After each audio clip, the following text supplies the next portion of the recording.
आप देख रहे हैं आज तक, आपके साथ हूं मैं नेहा बाथम। हमारे और आपके जीवन में गायत्री मंत्र का वही महत्व है जितना शरीर और आत्मा का होता है। मंत्र जाप एक ऐसा उपाय है जिससे किसी भी प्रकार की समस्या को दूर किया जा सकता है। मंत्र जाप एक ऐसा साधन है जिससे जातक अपने इष्ट देव को याद करता है। ऐसे में गायत्री मंत्र एक ऐसा साधन है जब जातक को हर समस्या का चुटकियों में समाधान मिल जाता है। लेकिन ये जानना बेहद जरूरी है कि इसका जाप कब और कैसे किया जाए। ये बताने के लिए हमारे साथ स्टूडियो में मौजूद है राजकुमार शास्त्री जी। शास्त्री जी, बहुत बहुत स्वागत है आपका। तो शास्त्री जी के साथ हम शो को आगे बढ़ाएंगे, उससे पहले जान लेते हैं शास्त्रों में गायत्री मंत्र का क्या महत्व है। ओम भूर्भुवः स्वः तत्सवितुर्वरेण्यं भर्गो देवस्य धीमहि धियो यो नः प्रचोदयात्। ओम भूर्भुवः स्वः।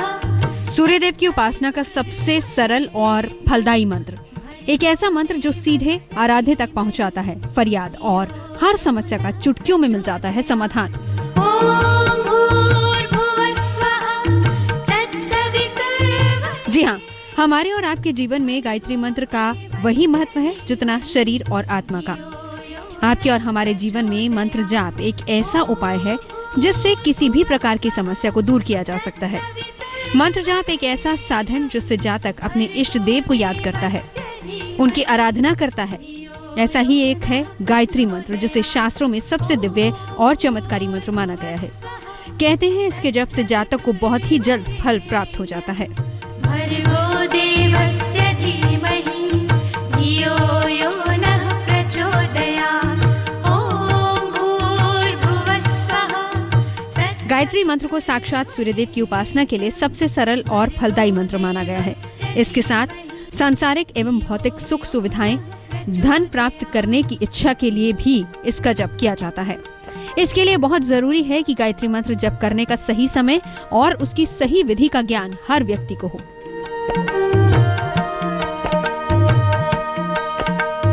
शास्त्रों के अनुसार गायत्री मंत्र को वेदों का सर्वश्रेष्ठ मंत्र बताया गया है। इस मंत्र जाप के लिए 3 समय बताए गए हैं। गायत्री मंत्र का जप सबसे पहले सुबह सूर्योदय से थोड़ी देर पहले शुरू किया जाना चाहिए और सूर्योदय होने के थोड़ी ही देर बाद किया जाना चाहिए। मंत्र जप के लिए दूसरा समय है दोपहर मध्याह्न का। दोपहर में भी इस मंत्र का जप किया जा सकता है। इसके बाद तीसरा समय होता है शाम को सूर्यास्त के कुछ देर पहले से मंत्र जप शुरू कर सूर्यास्त के कुछ देर बाद तक करना। इन 3 समय के अतिरिक्त यदि गायत्री मंत्र का जप करना हो तो मौन रहकर या मानसिक रूप से जप करना चाहिए। मंत्र जप अधिक तेज आवाज में नहीं होना चाहिए। ओम भूर्भुवः स्वः तत्सवितुर्वरेण्यं। गायत्री मंत्र जितना चमत्कारी और फलदायी है, ठीक इसके विपरीत इस मंत्र जप में कुछ नियमों का भी खास ख्याल रखना चाहिए। गायत्री मंत्र जप किसी गुरु के मार्गदर्शन में करना चाहिए। गायत्री मंत्र के लिए स्नान के साथ मन और आचरण पवित्र रखें। स्नान करना संभव न हो तो किसी गीले वस्त्र से तन को पोंछ लें। साफ और सूती वस्त्र पहने कुश या फिर चटाई के आसन पर बैठकर गायत्री मंत्र का जप करें। तुलसी या चंदन की माला का प्रयोग करें। ब्रह्म मुहूर्त में यानी सुबह पूर्व दिशा की ओर मुख करके गायत्री मंत्र का जप करें और शाम को पश्चिम दिशा में मुख करके इसका जप करें। इस मंत्र का मानसिक रूप से किसी भी समय जप किया जा सकता है। गायत्री मंत्र जप करने वाले का खान पान शुद्ध और पवित्र होना चाहिए, किंतु जिन लोगों का सात्विक खान पान नहीं है वो भी गायत्री मंत्र जप कर सकते हैं, क्योंकि ऐसा माना जाता है कि इस मंत्र के असर से ऐसा व्यक्ति भी शुद्ध और सदुणी बन जाता है। गायत्री मंत्र के महत्व की हम बात कर रहे हैं। शास्त्री जी, बहुत सारे लोग गायत्री मंत्र पढ़ते तो हैं लेकिन उन्हें महत्व के बारे में नहीं पता होता। किस तरह से इसका जाप किया जाए, क्या कुछ इसकी विधि है, ये हमारे दर्शकों को बताइए। देखिए, सबसे पहले गायत्री मंत्र का अर्थ जिस प्रकार आपने बहुत ही सुंदर शब्दों में बतलाया है, गायत्री मंत्र का अर्थ होता है जो संसार से उसका गायन करने वाले को पार कर देता है। इसका सही विधान है कि प्रातःकाल स्नान करके पवित्र वस्त्रों को धारण करें, लोटे में जल लेकर के कुशा अथवा कंबल के आसन पर पूर्व दिशा की ओर मुख करके बैठ जाए। और सबसे बड़ी बात है कि लोटे के जल को दाहिने हाथ में लेकर के अपने ऊपर जल के छींटे देना चाहिए, पवित्रीकरण करना चाहिए। और उसके बाद दाहिने हाथ में जल लेकर के 3 बार आचमन करें। ओम केशवाय नमः, नारायणाय नमः, ओम माधवाय नमः, इस प्रकार से करके प्राणायाम का विनियोग है, विनियोग करके प्राणायाम करे। दाहिने हाथ में माला लेकर के मंत्र का जाप आरंभ करे। संभव हो सके तो संकल्प भी कर ले, बहुत अच्छा रहता है। अगर गायत्री मंत्र का जाप सायंकाल में करे तो अपना मुख पश्चिम दिशा की ओर रखें और मंत्र जाप के बाद लोटे में रखे जल से सूर्य भगवान को अर्घ देना चाहिए। प्रातः काल भी भगवान सूर्य को अर्घ दें और सायंकाल में भी भगवान सूर्य को अर्घ दें। दोनों ही समय भगवान सूर्य को अर्घ देने का अपना अलग अलग महत्व होता है। तो ये तो आपने जाना कि किस तरह से गायत्री मंत्र का विधि विधान है, कैसे उसका जाप करें और क्या उसका महत्व है। लेकिन गायत्री मंत्र के जाप के दौरान क्या कुछ नहीं करना चाहिए, ये शायद हमारे दर्शकों को नहीं पता हो। देखिए, सबसे पहले आपको बतला दूं कि गायत्री मंत्र का जब आप अनुष्ठान करते हैं तो क्या नहीं करें। गायत्री मंत्र के जाप के दौरान बात करने से आपको परहेज करना चाहिए और घर में साफ सफाई का पूरा ध्यान रखें। आचरण बिल्कुल शुद्ध बनाए रखें। किसी के लिए मन में कटुता का भाव ना रखें और अपनी कमर को बिल्कुल सीधा करके गायत्री मंत्र का जाप करें। अगर आप झुक करके कमर को झुका कर गायत्री मंत्र का जाप करते हैं तो फल की प्राप्ति कम हो जाती है। तो गायत्री मंत्र का जाप हम में से कई लोग करते हैं, लेकिन आज हम आपको बता रहे हैं कि किस तरह से गायत्री मंत्र के अलग अलग लाभ हैं। शास्त्री जी, ये बताइए कि नवग्रह शांति इसमें किस तरह से कारगर होता है गायत्री मंत्र।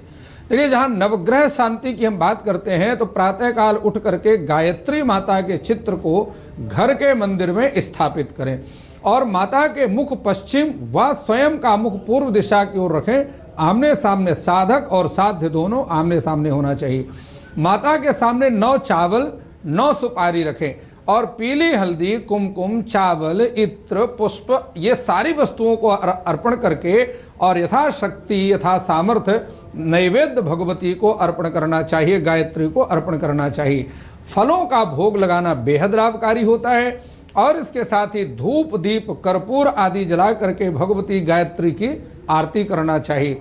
गायत्री मंत्र की एक माला अथवा 11 बार जाप अवश्य करना चाहिए।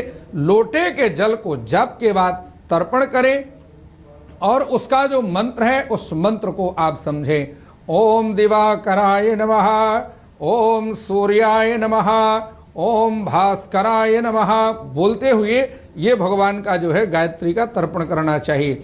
अपने स्थान पर खड़े होकर के दाहिनी ओर से 9 बार परिक्रमा करने से गायत्री जाप का पूरा फल प्राप्त होता है और यानि कानि च पापानि जन्म जन्मांतर कृतानि च तानि तानि प्रणश्यन्तु प्रदक्षिणम पदे पदे। जन्म जन्मांतरों के पाप नष्ट हो जाते हैं। तो ये तो आपने जाना कि गायत्री मंत्र किस तरह से हमारे और आपके जीवन में बेहद लाभदायक है, बहुत महत्वपूर्ण है। लेकिन विद्या प्राप्ति के लिए, यानी कि अगर आपको विद्या अर्जित करनी है और जल्द से जल्द अपने जीवन में तरक्की पानी है तो कैसे गायत्री मंत्र का इस्तेमाल किया जाए, ये शास्त्री जी आपको समझाएंगे।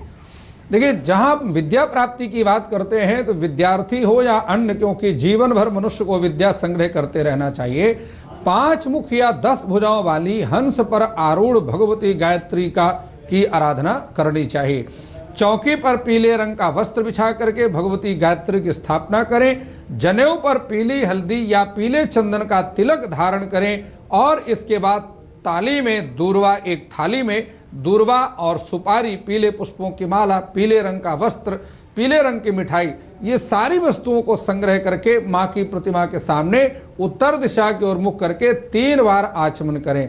हाथ में 1 सुपारी, पुष्प, हल्दी की 1 गांठ, चावल, यज्ञोपवीत जो जनेऊ है, कुशा, जल, ये सारी वस्तुओं को लेकर के भगवती गायत्री से प्रार्थना करना चाहिए और हाथ की सारी सामग्री को माँ के सामने, प्रतिमा के सामने छोड़ दें। दोनों हाथ जोड़ करके चतुर्विंशाक्षरी विद्या परम तत्व विनिर्मिता इस शब्द का जो है, इस मंत्र का उच्चारण करें और गायत्री मंत्र की 3 माला का जाप करें। 3 माला गायत्री सेकपदी, द्विपदी, त्रिपदी, चतुष्पदसी, इस प्रकार से 3 माला जाप करने से साधना पूर्ण होती है। तो साधना अगर आपको विद्या अर्जित करनी है, कैसे पूर्ण होगी गायत्री मंत्र के द्वारा, ये शास्त्री जी ने आपको समझाया। लेकिन अब सुख समृद्धि की बात कर लेते हैं। सुख समृद्धि हर कोई अपने जीवन में चाहता है। शास्त्री जी, ऐसे में गायत्री मंत्र कैसे इस्तेमाल किया जाए? सुख समृद्धि के लिए भगवती गायत्री से बड़ा कोई शस्त्र, कोई मंत्र नहीं है। चौकी पर लाल रंग का वस्त्र बिछा करके माता के चित्र को स्थापित करें और माता के मुख पश्चिम वह स्वयं का मुख पूर्व दिशा की ओर रखना है। ये सबसे बड़ी बात को और महत्वपूर्ण बात को ध्यान रखना है। पंचामृत से भगवती गायत्री का को स्नान करें और उनका जो है अभिषेक करें। शुद्ध जल में केवड़ा जल और गुलाब जल, गंगा जल, ये सारी पवित्र जलों को मिला करके आप माता को जो है स्नान कराएं, उनका देवी का पूजन करें। लाल चंदन से माँ को तिलक करें, अक्षत लगाएं और इसके बाद इत्र अर्पण करना गायत्री के लिए बेहद लाभकारी होता है। लाल रंग का वस्त्र पहनाएं, लाल पुष्पों की माला से जो है वो देवी को अर्पण करें, पूजन करें और अनार के फल का भोग लगाना भी बहुत महत्वपूर्ण होता है। अनार की कलम और लाल चंदन की स्याही से सफेद वस्त्र पर गायत्री मंत्र लिखें और उसके बाद धूप दीप नैवेद्य आदि से उस मंत्र का जो है पूजन करना चाहिए। समस्त धूप दीप नैवेद्य इत्यादि अर्पण करना चाहिए। भगवान सूर्य देव का ध्यान करना है क्योंकि गायत्री मंत्र सूर्य का ही मंत्र है। गायत्री मंत्र की 11 माला का जाप करें। अब देखिए 11 माला का जाप करने से भगवान सूर्य की कृपा प्राप्त होती है और गायत्री की कृपा जो है वो प्राप्त होती है। घर में हमेशा के लिए सुख शांति की स्थापना होती है। सुख समृद्धि और शांति कैसे लाएं अपने घर में गायत्री मंत्र से, ये आपको शास्त्री जी बता रहे थे। लेकिन वक्त एक ब्रेक का हो चला है। ब्रेक के बाद बात करेंगे उत्तम स्वास्थ्य की। अच्छे स्वास्थ्य की कामना हम सभी को होती, ये कैसे पाएं गायत्री मंत्र के उच्चारण से। जी देखिए, उत्तम स्वास्थ्य के लिए चौकी पर नीले रंग के वस्त्र पर स्वस्तिक का चिन्ह बना करके, चित्र बना करके और गायत्री माता की स्थापना करनी चाहिए। सर्व औषधि और गंगा जल, ये सारी वस्तुओं से भगवती गायत्री का अभिषेक करें, स्नान करें। सफेद चंदन का तिलक लगा करके देवी को जनेऊ आप जो है अर्पण करें। देखिए बहुत सारे लोग समझते हैं कि गायत्री स्त्रीवाचक शब्द है। ना ये स्त्रीवाचक शब्द है, ना पुल्लिंग है, यह एक जो है ब्रह्मवाचक शब्द है। इसलिए गायत्री को जनेऊ अर्पण भी कर सकते हैं। स्वयं भी सफेद जनेऊ पर हल्दी का तिलक लगा करके धारण करना चाहिए और माँ को नीले पुष्पों की माला अर्पण करें। फल नैवेद्य अर्पित करें, धूप दीप, ये सारी वस्तुओं को देवी को अर्पण करें और अंत में भगवती की जो है आरती करें। गायत्री मंत्र